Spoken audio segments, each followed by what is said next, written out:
I want to talk to you today about how to love people that you don't like. This is a theme we refer to over and over and over again because Jesus said, "A new commandment I give you, love one another as I have loved you. By this all men will know that you are my disciples if you attend church, no. If you're baptized, no. If you love one another." And so we want to talk about how to love people that you don't like. And we're going to look at the first half of James 2. My dear brothers and sisters, believers in our glorious Lord Jesus Christ, my half-brother, our glorious Lord Jesus Christ, you must not show favoritism. And you want to discuss for just a bit about what is favoritism. It seems to me that favoritism is prejudice, or what we might call racism, described positively.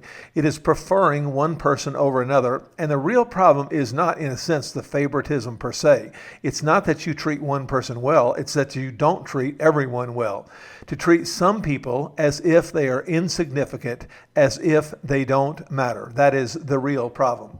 Suppose, for example, a man comes into your meeting wearing a gold ring, literally a gold-fingered person, and fine clothes, and a poor man and with filthy old clothes also comes in. Now this raises an interesting question. In your church, in your group, what kind of person would your group naturally dislike? And it's clear that the answer here in this case is the poor man, but I would posit that it may not be true in every case. In fact, in my church, I think my church might be more likely to prefer a poor man than if a rich couple came in. He's got a $2,000 suit on and he comes in driving a $100,000 luxury car and so on.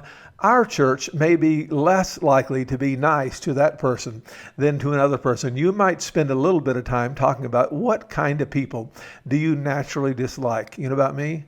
I naturally dislike people who are real negative, people who complain incessantly. And I'm not talking about grieving a loss. I'm talking about people who just complain and complain and complain. And I got to work at liking those people. If you show special attention to the man wearing fine clothes and say, "Here's a good seat for you," and here's a real problem. Again, it's not the special attention, it's this other part.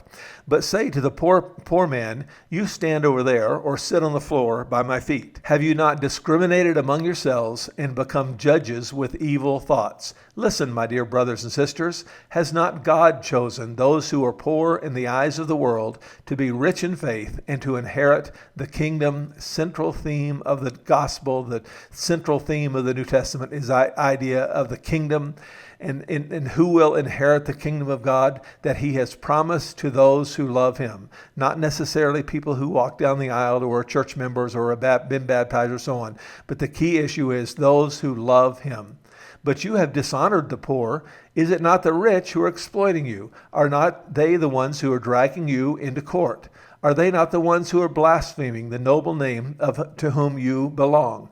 If you really keep the royal law, similar to our phrase, the golden rule, the key law, the pinnacle law, love your neighbor as yourselves, you are doing right. But if you show favoritism, you sin and are convicted by the law as lawbreakers. But whoever keeps the whole law and yet stumbles at just one point is guilty of breaking all of it. And he's not saying here, as I hear some people say from time to time, that all sins are equal. All sins are not equal. I would rather you lie to me than kill me. And some sins are a great deal more damaging than other sins. He's simply saying what he says explicitly: if you break one part of the law, you have broken the entire law. For he who said, "You shall not commit adultery," also said, "You shall not murder." If you do not commit adultery, but you do commit murder, you have become a lawbreaker. Speak and act as those who are going to be judged by the law that gives freedom. You might chat for a bit about how is it that the law gives freedom. Because judgment without mercy will be shown to anyone who has not been merciful. This is essentially what Jesus taught in the Lord's Prayer when he taught us to pray, "Forgive us our sins as we have forgiven those who sinned against us." And he goes on to explain that if you do not forgive others, God will not forgive you. And you don't earn forgiveness by forgiving somebody else. It's just that you either believe that Calvary covers it all, as this new hymn says. You either believe that Calvary covers it all, or you don't believe that it covers it all. And if it covers your sin, it also covers the sins of others. Judgment without mercy will be shown to anyone who has not been and merciful, but mercy triumphs over judgment. So what do we learn from this passage about how to love people that we don't like? Well, the first observation is what Lewis called the act as if principle. James 2:3, if you show special attention to the man wearing fine clothes, and notice the attention paid to behavior. If you behave this way toward this person and that way toward that person, and he's saying the appeal is to act as if. Act as if you loved everyone. Act as if you loved this person that you don't like. If you treat people with respect, you will come to respect them more. If you treat people with love, you will come to love them more. If you treat people with disrespect, you will come to disrespect them more. Lewis says love in the Christian sense does not mean an emotion. And what he really means is, and what he's going to explain in just a second, and I misunderstood this for a long time in Lewis, is that it is not only emotion. It is not only affection or feeling. It is a state not, and I want to say it again, not only of the feelings, but of the will. The state of the will which we have naturally about ourselves. In other words, he goes on to explain in this passage in Mere Christianity that sometimes we dislike ourselves. If you want to think about how you can love people that you don't like, God has worked it out in your own heart, because sometimes you're frustrated with yourself. Sometimes you're irritated with yourself, or at least I am, and I think you are as well. But even when we are irritated with ourselves, even when we are frustrated with ourselves, we are always for ourselves. And he says, just as God has worked it out so that this comes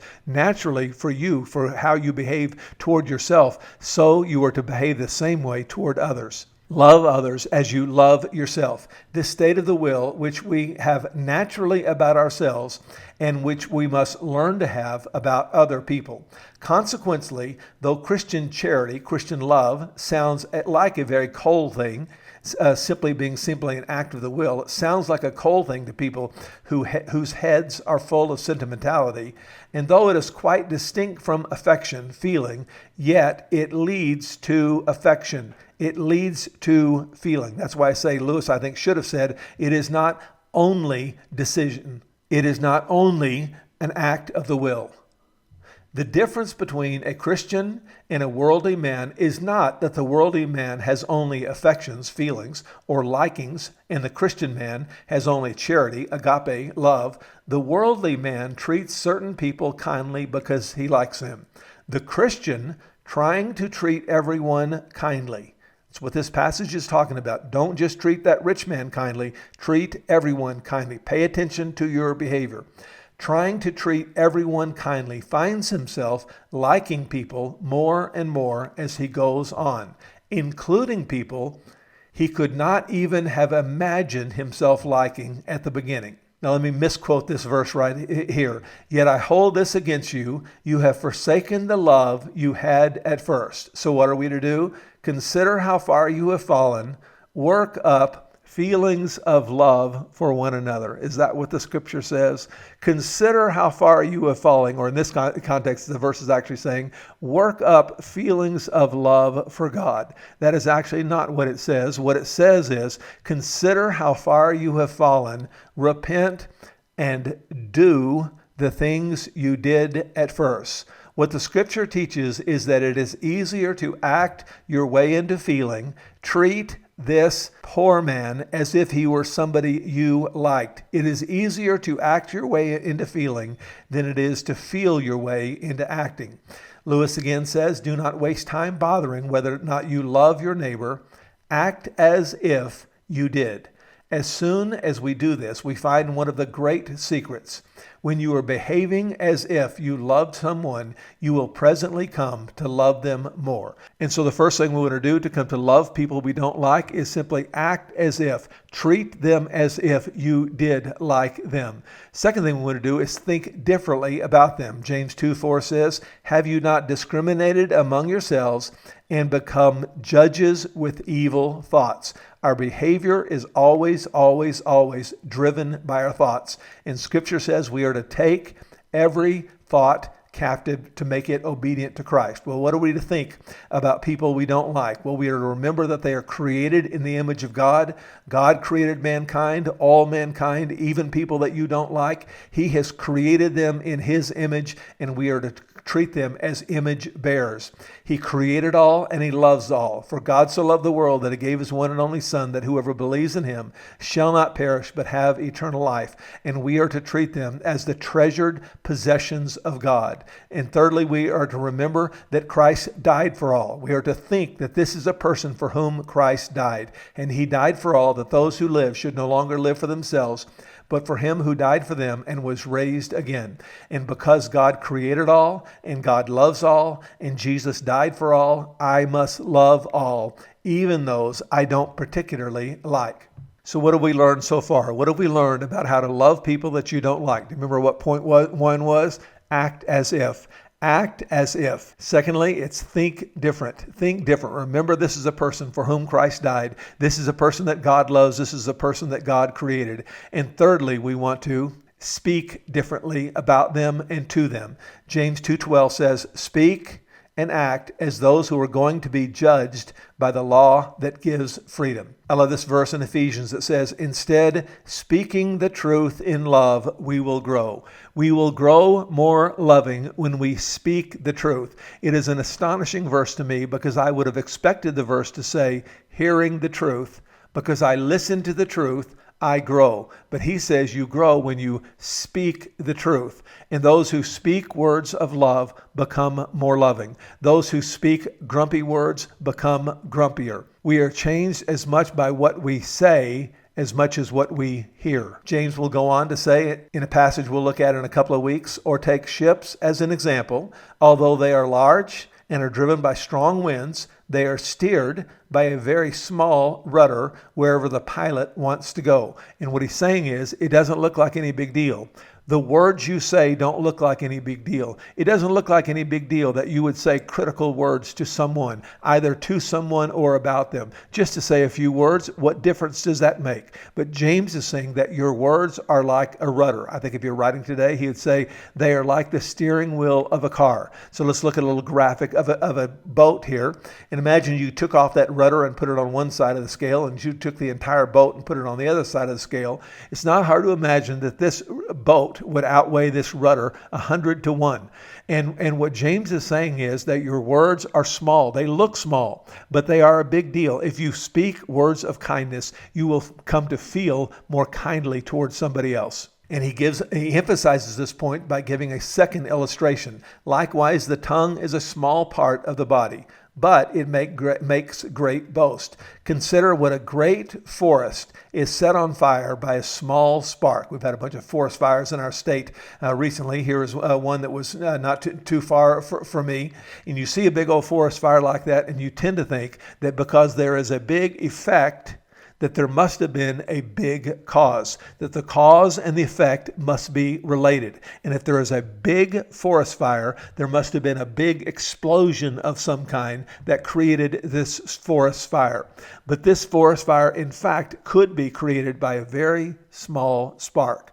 And I've seen churches, and you probably have as well, that have been split apart because somebody said something mean, hateful to someone else. Have you seen it happen?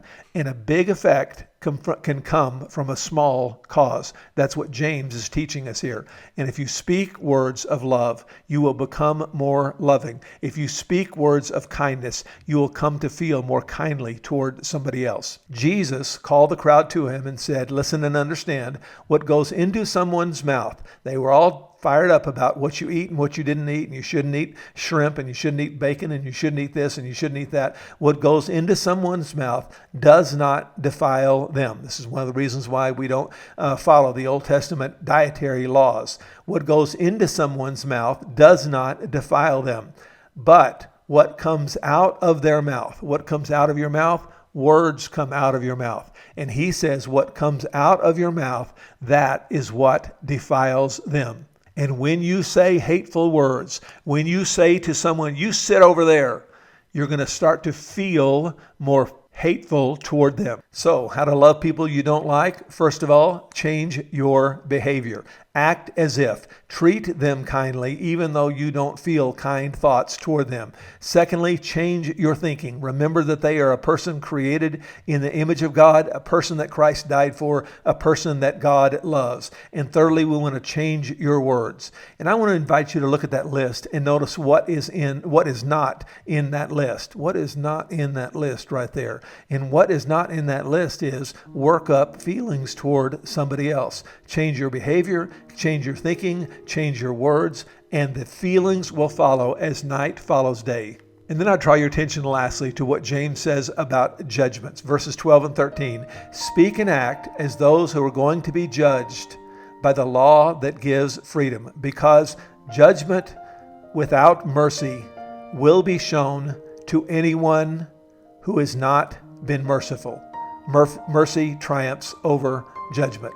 And so we are to live our lives knowing that God is watching.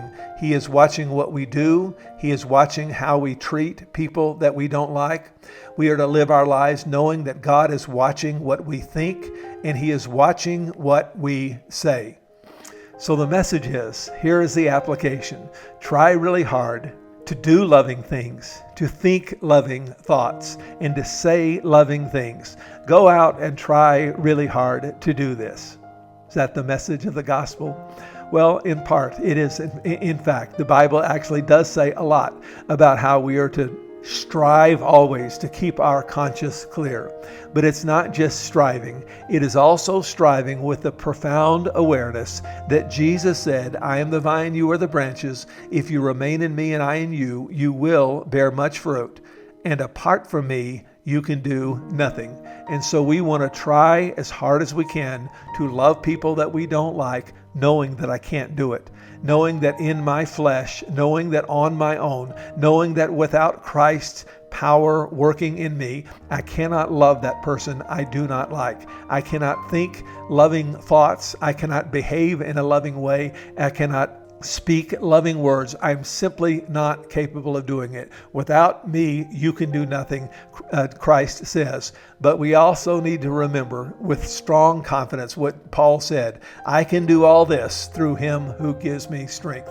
And you can come to love people that you don't like through the power of Christ living in you. It will be done for you according to your faith. It will be done for you only if you come to believe that you can do all things through Christ who strengthens you. And through the power of Christ living in you, we can make this world a more loving place. And it can start with you. And you can become a more loving person through the power of Christ working in you, behaving in a loving way, thinking loving thoughts, and speaking loving words. And may God richly bless you as you teach your people to do this week.